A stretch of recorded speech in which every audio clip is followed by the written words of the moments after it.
Les enfants tueurs, c'est du cinéma, mais les enfants skinhead, ça n'est pas de la fiction. Dans This is England, le réalisateur Shane Meadows raconte sa propre jeunesse de crâne rasé, en colère, dans une petite ville anglaise. C'est dur, c'est rude, c'est English, et à la surprise générale, les Italiens adorent. Non seulement le film a reçu le prix du jury à la fête du cinéma de Rome, mais Vittoria Matarese s'en est faite la turiféraire acharnée. Exemple avec le générique de début, qui est une de vos séquences préférées, je crois. Is it working, Kev? Pick it up, mister!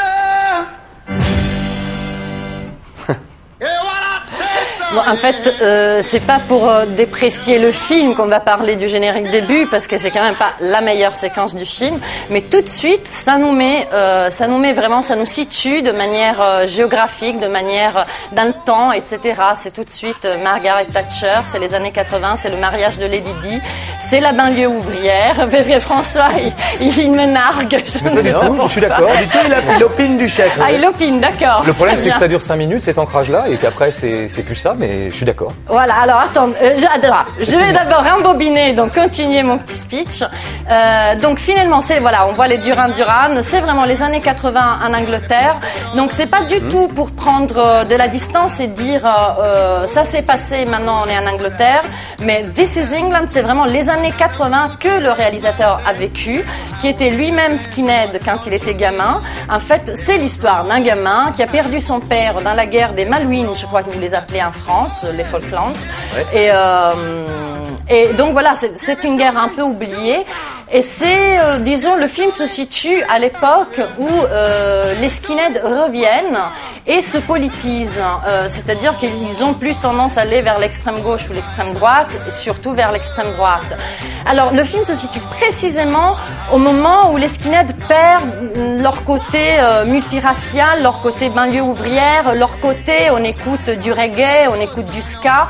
Donc, c'était plus justement un mouvement social ouvrier. Et ça devient des mouvements d'extrême droite.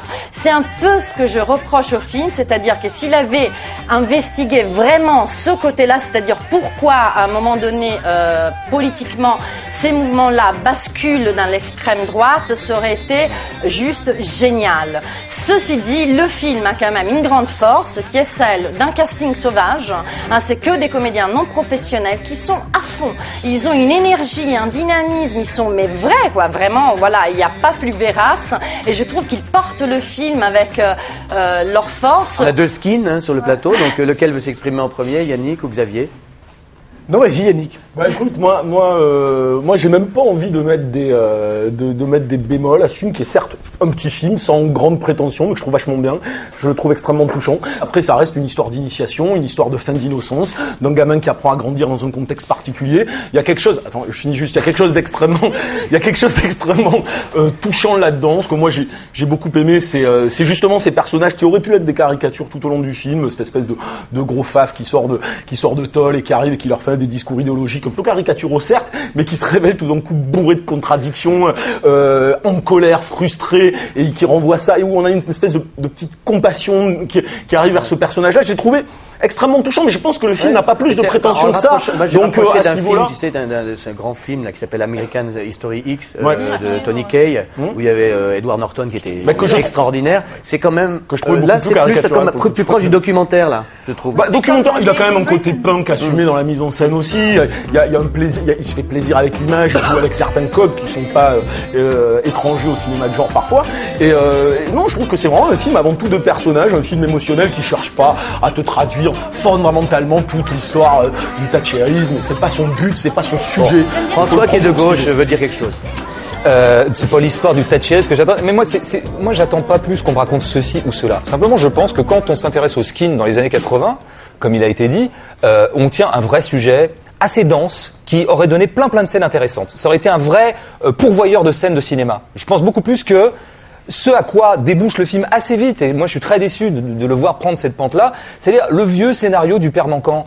Moi j'ai rien contre ce scénario-là. Le seul problème, c'est comme les films d'horreur, sauf le respect que je dois à Yannick, c'est que c'est toujours la même chose. Il n'y a pas 36 manières de traiter le problème du père manquant. Alors c'est vrai que c'est intéressant le glissement vers l'extrême droite des skinheads, mais si on résout ça, tu dis les contradictions, effectivement l'acteur est très bon et que son personnage échappe à certains archétypes, enfin globalement c'est quoi l'idée? S'il est d'extrême droite, c'est parce que, au fond, il a une blessure qui est liée à l'absence du père et c'est pour ça qu'il se retrouve avec le petit. Donc finalement à ce moment-là, les gens qui ont un père absent oui. étaient d'extrême droite. D'une part, en plus, c'est un peu con, c'est un peu mécanique. Attends, non mais je te dis pas que c'est super original. Hein. Donc en fait, on est en 83 pendant 10 minutes et puis après, on n'est pas en 83, on est dans le grand intemporel d'une petite psychanalyse à 2 balles et qui pourrait se faire chez Jean-Jacques Hano. On a c'est pas un gros film. Il manque quand même un peu Est-ce que c'est bien traduit? Le skin. Ah, pardon.